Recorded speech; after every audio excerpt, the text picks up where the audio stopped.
नमस्कार, मैं हूं आलोक मेहता। एडिटर्स डायरी में चर्चा इस समय जो घमासान है राज्यसभा के लिए, राज्यसभा की कबड्डी हम उसको कहेंगे। चूँकि वैसे राज्यसभा का चुनाव अपर हाउस होने के नाते जिसका बड़ा महत्वपूर्ण होता है, जिसको कहा जाता है हाउस ऑफ लॉर्ड्स, जो ब्रिटिश परंपरा के हिसाब से आप देखें, और मैंने बहुत सारे चुनाव देखे पिछले 50 वर्षों में, और ऐसा लगता है जैसे इस बार लोग कह रहे हैं अरे हरियाणा, राजस्थान, महाराष्ट्र, ये चुनाव तो बड़ा ही पहली बार ऐसा हो रहा है या इस पे बड़े लोग शामिल हैं। ऐसा नहीं है, ये तो महत्वपूर्ण है ही, इसलिए कि कांग्रेस खुद ही अपना गड़बड़ कर चुकी है। भारतीय जनता पार्टी पावर में भी है और उसके पास एक्स्ट्रा वोट भी हैं दोनों राज्यों में, राजस्थान में भी और हरियाणा में भी। महाराष्ट्र में भी शिवसेना से ही जो एक समान विचार के और कांग्रेस ने जो उम्मीदवार खड़ा किया है उससे, इसलिए हम ज़्यादा कोई ऐसी आपत्तिजनक बात किसी उम्मीदवार पर मैं नहीं कहना चाहता, लेकिन यह है कि जब उनकी ही पार्टी में एक 32 साल का आदमी 2 साल पहले आया, जब महाराष्ट्र में खड़ा कर देंगे, शरद पवार जैसी पार्टी हो तो ठीक है, लेकिन शिवसेना और भाजपा, अब उनमें भी पैंतरेबाजी है, चूँकि अब ये भी अस्तित्व है, आगे के चुनाव में, महाराष्ट्र चुनाव में उसका असर पड़ना है। इसलिए मैं उसे इसलिए कबड्डी कह रहा हूँ कि कौन किसको छू पाता है। कबड्डी में होता है ना, आप दूसरे पारी में जा कर के कैसे उसको छू करके आउट करके आते हैं या अपनी तरफ खींच के ले आते हैं पाले में। यही कबड्डी इस तरह के महत्वपूर्ण इलेक्शन में है।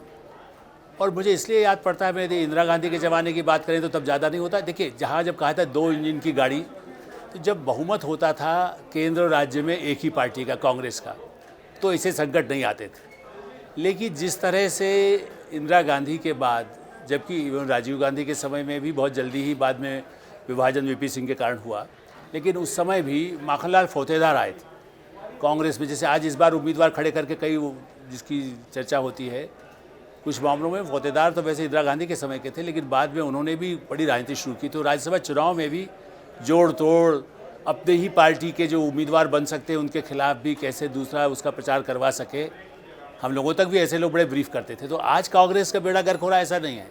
कांग्रेस का बेड़ा गर्क पहले भी कई होता था। अच्छा, जनसंघ और भारतीय जनता पार्टी में एक अनुशासन का, जिसको कहते डंडा है, या जो क्षेत्रीय दल भी रहे। आज देखिए उत्तर प्रदेश के चुनाव बड़े स्मूथली निकल गए, चूँकि वहाँ स्पष्ट बहुमत जिनके था, उम्मीदवार भी जिस तरह के थे। लेकिन जैसे उत्तर प्रदेश के नेता छत्तीसगढ़ के जीत के आए, इसलिए मैं थोड़ा सा इस पर ध्यान दिलाना चाहता हूँ। डायरी, चूँकि आप लोग यही अपेक्षा करते हैं कि मैं पुरानी बातें बताऊँ। राजीव शुक्ला इस बार जीत के आए छत्तीसगढ़ से।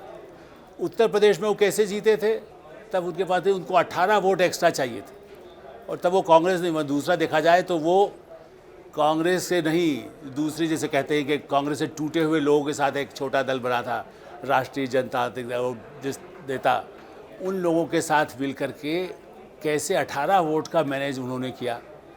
कौन उसके पीछे पूंजी किसकी थी नहीं मालूम। इस बार किसकी पूंजी इसलिए नहीं कहेंगे, कांग्रेस का बहुमत था।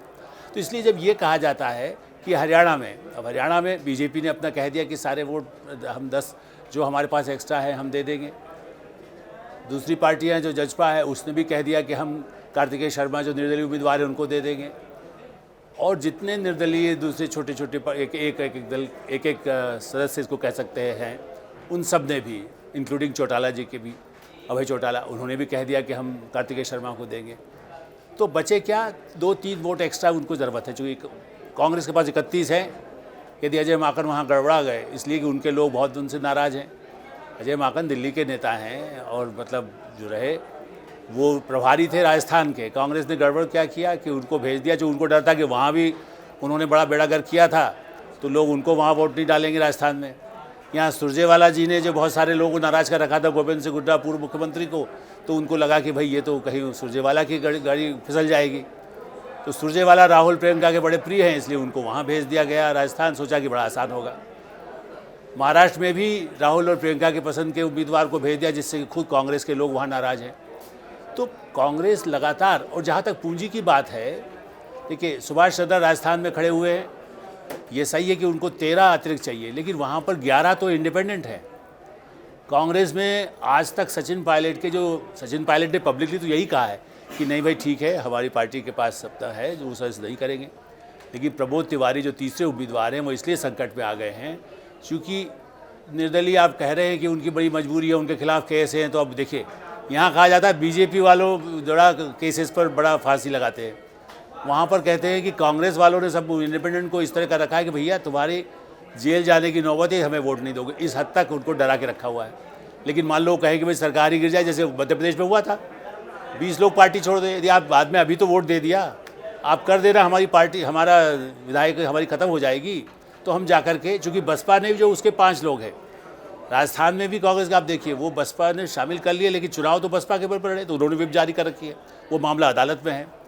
ऐसी स्थिति में कांग्रेस की दुर्गति पहले के वर्षों में जो होती रही, जो गुटबाजी होती रही, यही नहीं है, मतलब इसके पहले कांग्रेस में राजीव गांधी के नहीं, नरसिंह राव के कार्यकाल में भी, अभी भी दिनों में एक चर्चा ये भी आई कि साहब देखिए कैसे कैसे उम्मीदवार बाद में भाजपा के आने के बाद ही बड़ा खत्म हो गया। मैं भाजपा की बात इसलिए नहीं कर रहा हूँ कि भाजपा का शुरू से उनका बड़ा अपनी पार्टी के आदमी जो आरएसएस का हो, उनके प्रति कमिटेड हो, उसको रखा, उस पर आपकी असहमति सहमति है नहीं हो अलग बात है।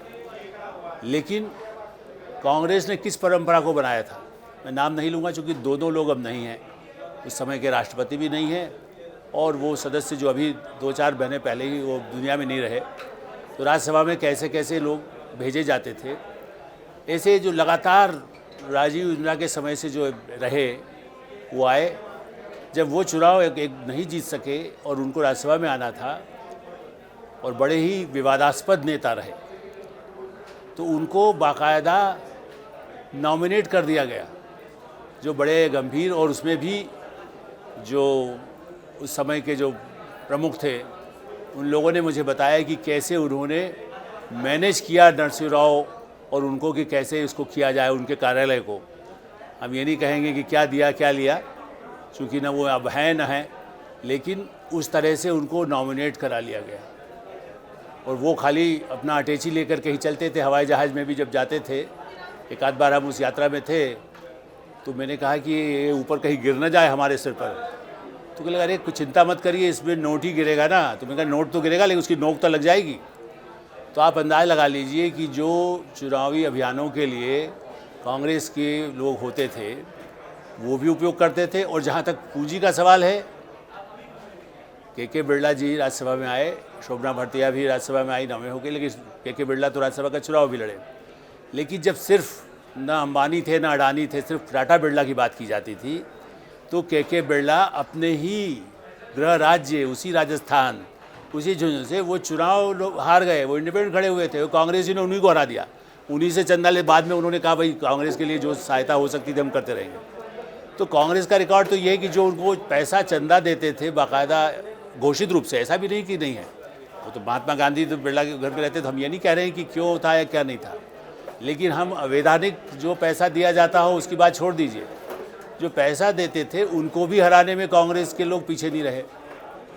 समाजवादियों के लिए ऐसा बहुत ही कम सामने आया। हाँ, लालू यादव जी या अभी हाल में जिस तरह से कपिल सिब्बल साहब का हुआ, तो लोग ये मानते हैं कि लालू और मुलायम जी की पार्टी या आजम खान खास करके, क्योंकि अखिलेश और आजम के रिश्ते तो बहुत अच्छे थे नहीं, लेकिन हाँ ये सही है कि जिनके मुकदमे होते हैं उनके लेकर के, वो कांग्रेस के हों, बीजेपी के हों, कहीं के हों, वो लालू प्रसाद यादव हो या जिसको कहना चाहिए कि मुलायम सिंह जी हो, उनके जो लोग हैं आजम खान जैसे, वो चाहते हैं कि भाई एक ऐसा वकील तो हम राज्यसभा में भेज सकें।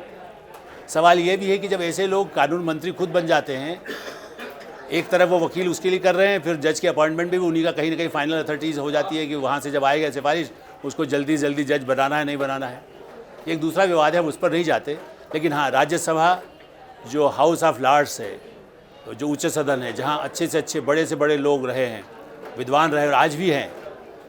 एक ऐसा सवाल भी एक बड़े संपादक ने हाल में मैंने देखा कहीं यूट्यूब पर, उन्होंने तो कह दिया राज्यसभा की ज़रूरत ही क्या है, वहाँ तो ऐसे ऐसे लोग आ रहे हैं। अब वो ध्यान नहीं देते आज भी उसके प्रश्नोत्तर कितने इंपॉर्टेंट होते हैं, आज भी उसमें कई काबिल लोग हैं। यदि और स्टेट्स, ये ठीक है, कुलदीप नायर जी एक और जिक्र में करूँगा, एक बड़े संपादक भी रहे और राज्यसभा के सदस्य रहे। उन्होंने सुप्रीम कोर्ट में बाकायदा यही एप्लीकेशन लगाई थी कि महाराज जो जिस राज्य का है उसको उसी राज्य से ही राज्यसभा में आना चाहिए, वो कोई भी हो सकता है, किसी और क्षेत्र का भी हो। लेकिन कांग्रेस ने उसका डट कर विरोध किया, क्योंकि उनको जैसे आज किया है ना कि राजस्थान का आदमी हरियाणा भेज दो, हरियाणा का आदमी वहाँ भेज दो, महाराष्ट्र का आदमी राजस्थान भेज दो, किसी को मनमोहन सिंह जी को इसीलिए प्रधानमंत्री बनाए रखा और आज तक कहीं असम से जीत के आ जाए, कहीं महाराष्ट्र से जीत के आ जाए, वो कहीं चुनाव तो जीत नहीं सकते। असम से उनका कोई लेना देना नहीं था। नैतिकता, ईमानदारी, आदर्श, महात्मा गांधी, नेहरू का नाम लेने वाले ये कहते मेरा घर वहाँ है, जबकि भाई आप 1 महीना 6 महीना कोई रहा हो तो आदमी कह सकता है मेरा घर कभी मैंने पता वहाँ अपना कार्ड बना लिया था। लेकिन राज्यसभा में कुलदीप नायर जी की वो जो सदस्यता के बाद उनकी सारी कोशिश के बाद भी, जबकि इस वर्तमान सरकार ने सारी ऐसे के बाद भी उनको और सम्मान दिया, पद्म एक और बड़ा पद सम्मान देकर सम्मानित किया है। तो जो निष्पक्ष लोग थे वे मानते थे कि ये जो राज्यों के हितों की बात कौन कर सकेगा। छत्तीसगढ़ से आदिवासी का कोई एक आदमी कांग्रेस भेजने को तैयार नहीं हुई है। लोग कहते हैं छत्तीसगढ़ बना इसलिए था कि आदिवासियों के हितों की रक्षा होगी, लेकिन वो नहीं हो रही है। हरियाणा का आदमी हरियाणा से जीत रहा है तो कांग्रेस उसको कैसे अटका सकूँ, इसलिए आप ज़रूर भेजूँ, उनको लगाम लगा लूँ, उनको विधायकों को कहीं गेस्ट हाउस में होटल में बंद कर दूँ। मैंने आपको अपने विधायक का मालूम है कि उसका प्रतिनिधित्व सही नहीं कर रहे हैं तो उनको दबाव बना रहे हैं एक तरह से, या उनको कैद खाने में रखना चाहते हैं इसलिए कि वोट हमारी तरफ दो, वोट हमें दिखा करके भी दो कि हमने किसको वोट दिया। ये लोकतंत्र की बात करते हैं। इसलिए राज्यसभा के चुनाव को इसमें कबड्डी कहता हूँ, लेकिन मैं मानता हूँ कि बहुमत के बल पर ही जो भी हो, हरियाणा में भी इसी के बल पर कांग्रेस की बिल्कुल स्पष्ट दिख रहा है, सारे सोशल मीडिया में दिख रहा है, महाराष्ट्र में दिख रहा है, राजस्थान में दिख रहा है कि कांग्रेस को कहीं ना कहीं बड़ा झटका लगने वाला है। और महाराष्ट्र में भी शिवसेना को और शरद पवार के दल को भी एक बड़ा झटका लग सकता है, क्योंकि कांग्रेस को ही सबसे बड़ा झटका लगने वाला है। मेरा ख्याल है कि राज्यसभा बनी रहे, संसद लोकतंत्र मजबूत हो, अच्छे लोग आएँ, योग्य लोग आएँ, इस पर तो किसी को कोई शक नहीं होगी। राज्यों के हितों की रक्षा के लिए राज्यसभा बनी है, उसका बने रहना ही देश के हित में है। जैसे कबड्डी होती रहे